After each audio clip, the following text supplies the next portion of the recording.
Welcome to stock study Nifty bank নিফটির নতুন analysis ভিডিওতে আপনাদের সবাইকে স্বাগতম। দেখুন আজকের মার্কেট যদি আমরা দেখি, মার্কেট ইন্টারডে বেসিসে যদি আপনি ওপেনিং দেখেন, ফ্ল্যাট ওপেনিং হওয়ার পরে মার্কেটে ফার্স্ট 15 মিনিটের মধ্যে একটা মার্কেট রেঞ্জ বানিয়ে ফেলে এবং এখান থেকে 21,480 নিচেও মার্কেট আসে, 21,450 পর্যন্ত মার্কেটে মুভমেন্ট দেখায়।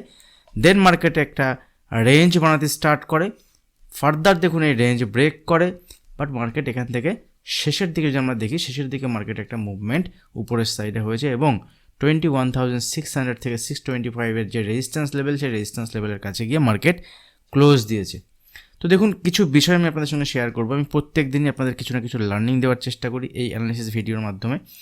দেখুন আজকের মার্কেট যখন এখান থেকে ওপেন হয়, ওপেন হওয়ার পরে এখান থেকে 21,480 লেভেল তো ব্রেক করে, বাট আমি সবসময় আপনাদের সঙ্গে শেয়ার করি ব্রেক করার আগে কোনো জায়গায় যদি বাজারে রেঞ্জ বানায় দেন সেখান থেকে ব্রেক করলে তবেই সেখানে আমরা মুভমেন্ট দেখতে পারি। দেখুন এখান থেকে মুভমেন্ট একটা নিচের দিকে হয়েছে, বাট 5 মিনিটের মধ্যে কিন্তু বাজারের উপরের দিকে মুভমেন্ট এবার রেঞ্জ বানাতে স্টার্ট করেছে, রেঞ্জ বানিয়েছে, রেঞ্জ বানানোর পরে ফল হয়েছে নিচের দিকে। বাট সকালের ফার্স্ট 15 মিনিট বা 5 মিনিটের যে রেঞ্জ বানায় বাজার, সেই যে লো ওপেনিংয়ের পরে, এই লোটা কিন্তু ইম্পর্টেন্ট থাকে। বাজার এই রেঞ্জের কাছে এসে দেখুন এখানে যারা স্ক্যাল্পিং করবেন তাদের জন্য ট্রেড থাকবে, আপনার স্টপ লসও ট্রিগার হবে। আদারওয়াইজ দেখুন এখান থেকে বাজার সেকেন্ড হাফের দিকে যদি আপনি একটা চ্যানেল ড্র করেন, চ্যানেল ড্র করার পরে এখান থেকে বাজার কিন্তু একটা, দ্যাট মিনস এখানে দেখুন কন্টিনিউ লোয়ার হাই বা লোয়ার লো ফরমেশন ছিল, দেন এখানে বাজার কিন্তু একটা প্রাইস অ্যাকশন আপনাকে দেখিয়েছে যেখান থেকে প্রিভিয়াস যে হাই, সে হাইকে ব্রেক করে বাজার উপরের দিকে মুভমেন্ট হয়েছে, দেন রিটেস্ট হয়ে এখান থেকে উপরের দিকে মুভমেন্ট বাজার দেখিয়েছে।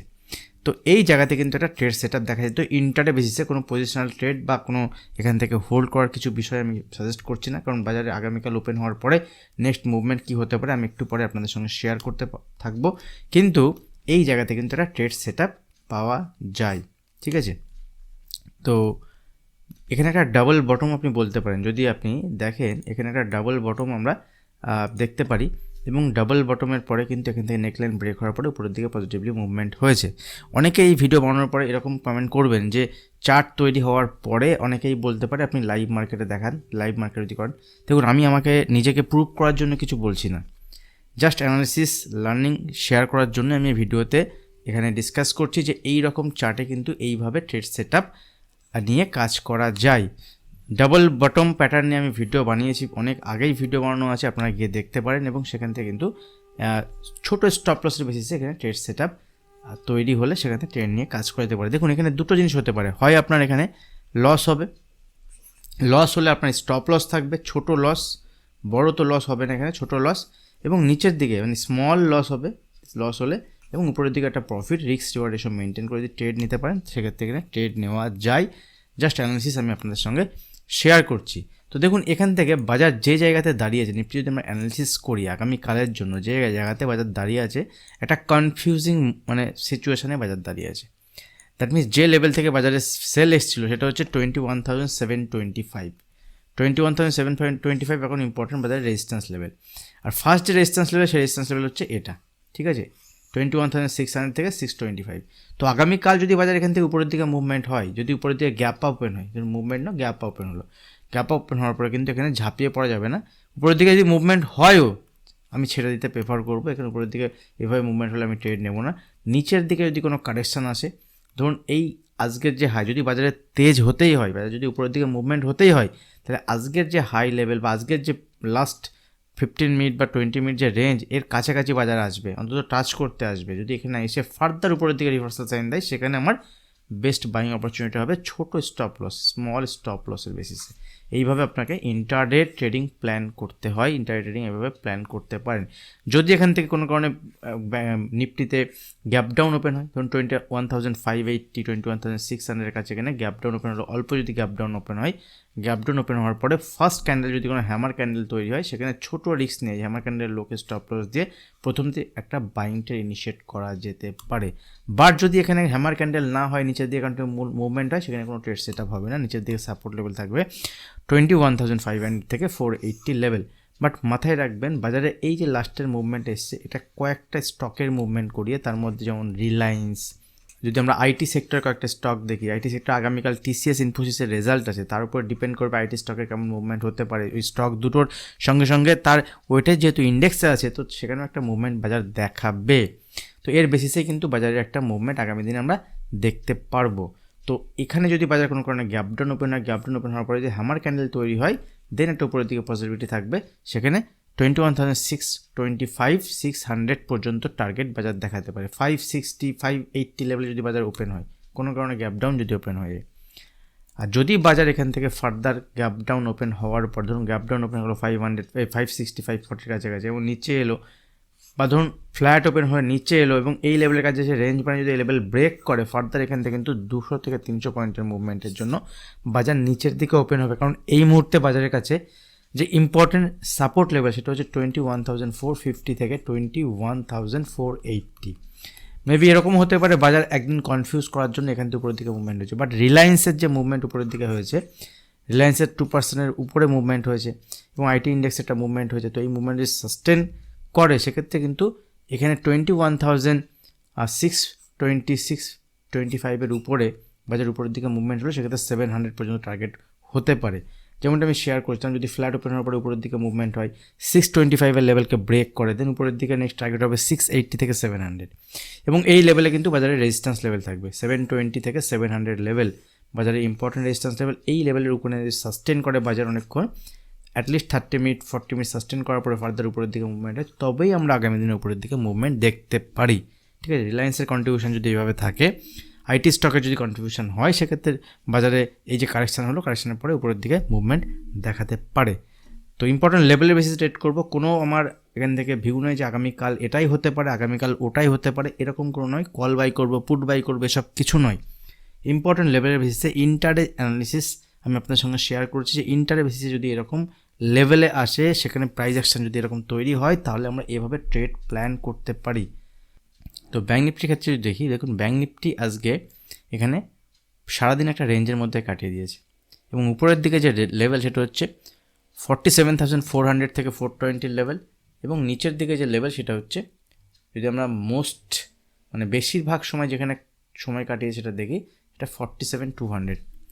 তো 47,200 নিচে আমি প্রিমিয়াম গ্রুপে শেয়ার করেছিলাম, 47,200 নিচে যদি বাজারে 5 মিনিটের একটা ক্যান্ডেলে ক্লোজ দেয়, তাহলে আমরা নিচের দিকে মুভমেন্ট দেখবো। তখন বাজার অনেকবার এখানে নিচে আসার ট্রাই করেছে, এরকম একটা ক্যান্ডেলও বানিয়েছে এই টাইমে, বাট এখানে কিন্তু ক্লোজিং 5 মিনিটের একটা ক্যান্ডেল কিন্তু এর নিচে দেয়নি।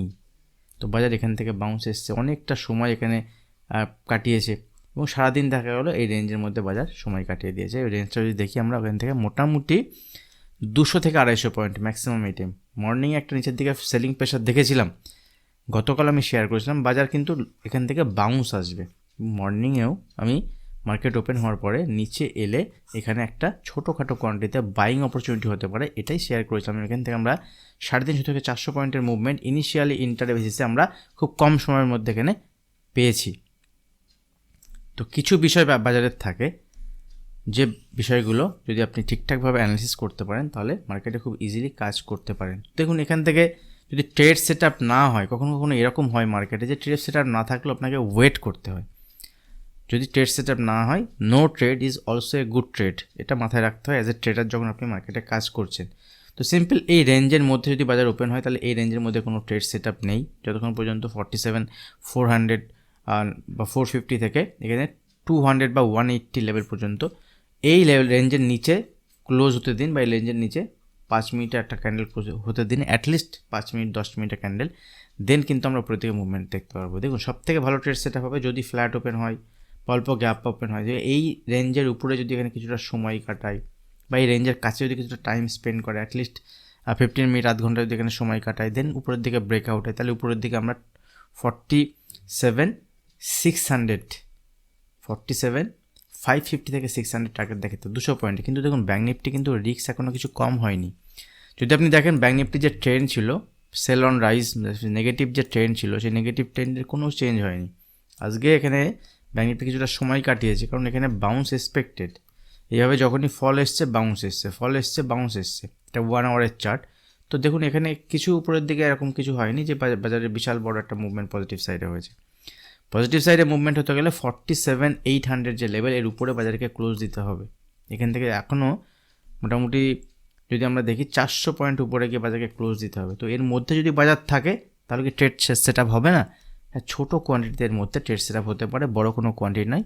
ইন্টারডে ট্রেড নিয়ে এখান থেকে পজিশন ক্লোজ করে আপনি বেরিয়ে যেতে পারেন। আর এখানে দেখুন যদি ফার্দার এখান থেকে 47,000 লেভেল বাজার ব্রেক করে, 47,000 নিচে যদি ক্লোজ দেয়, তাহলে এবার কিন্তু বাজার আবার এখান থেকে যদি নিচে থেকে ক্লোজ দেয়, তাহলে নেক্সট টার্গেটই 46,400 থেকে 46,200 পর্যন্ত দেখাতে পারে। দেখুন এখান থেকে এরকম একটা প্যাটার্ন তৈরি হতে পারে। আর ওয়ান ডে ক্যান্ডেল আমি লাস্ট অ্যানালিসিস ভিডিওতে আপনাদের সঙ্গে শেয়ার করেছিলাম, এখানে একটা ওয়ান ডে ক্যান্ডেল বা ওয়ান ডে ক্যান্ডেল আপনি চেক করতে পারবেন, 4 আওয়ার চার্টে বা 1 আওয়ার চার্টে আপনি দেখতে পারবেন একটা হেড অ্যান্ড শোল্ডার টাইপের প্যাটার্ন তৈরি হয়েছে। তো জেনারেলি এরকম তৈরি হলে এখানে 1-2 দিন সময়ও কাটাতে পারে, দেন ফার্দার যদি এখান থেকে ব্রেকডাউন হয় তাহলে নিচের দিকে বড় মুভমেন্ট দেখতে পারবো। আদারওয়াইজ উপরের দিকে মুভমেন্ট হতে গেলে কিন্তু 46,800 লেভেল অ্যাটলিস্ট ব্রেক করতে হবে, উপরে একদিনের ক্লোজ দিতে হবে, এবং তারপরে যখন এর উপরে মুভমেন্ট হবে সেক্ষেত্রে আমরা উপরের দিকে প্ল্যান করতে পারবো। কারণ নিফটিতে যে রিভার্সাল এসেছে because of Reliance, because of IT স্টকের আগামীকাল রেজাল্ট আসবে, তো খুব বেশি মাতামাতি হওয়ার নেই। দেখুন এখানে রিলায়েন্সের একটা পজিটিভ সাইডে মুভমেন্ট আমরা দেখেছি।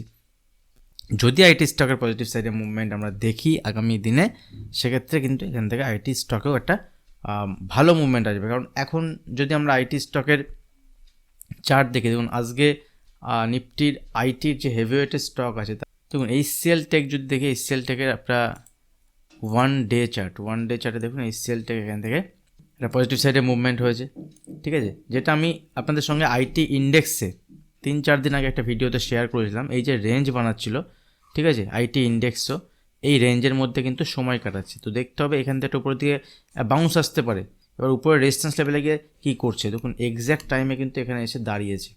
HCL টেকের উপর নজর রাখতে পারেন, স্টকটা যদি এখান থেকে ব্রেকআউট হয় তাহলে উপরের দিকে কিন্তু এখান থেকে মিনিমাম 3% থেকে 5% মুভমেন্ট এখানে উপরের দিকে দেখাতে পারে। তো এর সঙ্গে সঙ্গে যদি আমরা আইটি ইন্ডেক্সেও দেখি, দেখবেন আইটি ইন্ডেক্সের সেম চার্ট, TCS-এর ক্ষেত্রে যদি দেখি, দেখুন TCS-এর এখান থেকে লোটাকে আস্তে আস্তে উপরের দিকে শিফট করছে, বাট যদি এখান থেকে এই লেভেলকে ফার্দার ব্রেক করে তাহলে TCS-ও মুভমেন্ট হবে, আদারওয়াইজ এই যে রেঞ্জ বানিয়েছে রেঞ্জের মধ্যে কোনো ট্রেড হবে না, ঠিক আছে। যদি উইপ্রোর ক্ষেত্রে দেখি, দেখুন উইপ্রোতে আজকে একটা পজিটিভ সাইডে মুভমেন্ট দেখেছি লোয়ার লেভেল থেকে, বাট অ্যাগ্রেসিভ বাইং কিছু নেই, বাজার কিন্তু কনফিউশনে আছে। রেজাল্টকে বাজার দেখতে চায় যে রেজাল্ট কেমন আসবে, তারপরে সেখান থেকে ডিসিশান নিয়ে কাজ করবে। ইনফোসিস যদি দেখি, দেখুন ইনফোসিসের আজকে লোয়ার লেভেল থেকে রিকভারি এলেও কিন্তু নেগেটিভ ক্লোজিং হয়েছে। টেক মাহিন্দ্রা দেখুন, টেক মাহিন্দ্রার লোয়ার লেভেল থেকে রিকভারি এসছে, বাট বিশাল কিছু মুভমেন্ট কিন্তু এখানে নেই, লোয়ার লেভেলে সাপোর্ট লেভেলের কাছে আছে, বাট সাপোর্ট লেভেল যদি ব্রেক করে তাহলে নিচের দিকে মুভমেন্টও দেখাতে পারে। আজকে যেটা সবথেকে বেশি মুভমেন্ট হয়েছে, যার জন্য নিফটির এতটা মুভমেন্ট উপরের দিকে হয়েছে, সেই স্টকটি হচ্ছে আমাদের রিলায়েন্স, ঠিক আছে। রিলায়েন্সের এই সময় বাজারে একটা মুভমেন্ট আসে, ঠিক আছে। রিলায়েন্সের মুভমেন্ট জেনারেলি কোনো পার্টিকুলার একটা স্টকের মুভমেন্ট করে যখন নিফটিকে উপরের দিকে নিয়ে যাওয়া হয়, that is one type of index management, ঠিক আছে। মানে ইন্ডেক্সকে ম্যানেজ করার চেষ্টা চলছে যে কীভাবে ইন্ডেক্সকে ম্যানেজ করে এখান থেকে একটা মুভমেন্ট আমরা করাতে পারি। দেখুন রিলায়েন্সের আজকে কিন্তু এখান থেকে ব্রেকআউট হয়েছে। তো রিলায়েন্স যদি এটাকে কন্টিনিউ করে উপরের দিকে মুভমেন্ট হয়, সেক্ষেত্রে নিফটিতে মুভমেন্ট আসবে। আর এখন রিলায়েন্স অল টাইম হাইয়ের কাছাকাছি ট্রেড করছে। আর কয়েকদিন পরে ইন্ডিয়ার বা ওয়ার্ল্ডের ধনী যে ব্যক্তি আছে তাদের তালিকা আসবে। তো সেই ধনী ব্যক্তিদের যে তালিকা আসবে তার মধ্যে রিলায়েন্সের শেয়ার যদি নিচে পড়ে থাকে, তাহলে কিন্তু রিলায়েন্সের যিনি মালিক আছে তার যে পজিশানটা সেটা ঠিকঠাক জায়গায় থাকবে না। তো সেই কারণে কিন্তু এই সময় রিলায়েন্সের শেয়ারে একটা পজিটিভ সাইডে মুভমেন্ট হয়, অনেক সময় আমি দেখেছি। তো সে থেকে আমি আপনাদের সঙ্গে ডিসকাস করলাম। তো দেখুন এখানে যদি আরেকটু মুভমেন্ট হয় উপরের দিকে, সেটা নিফটিতে এফেক্ট পড়তে পারে।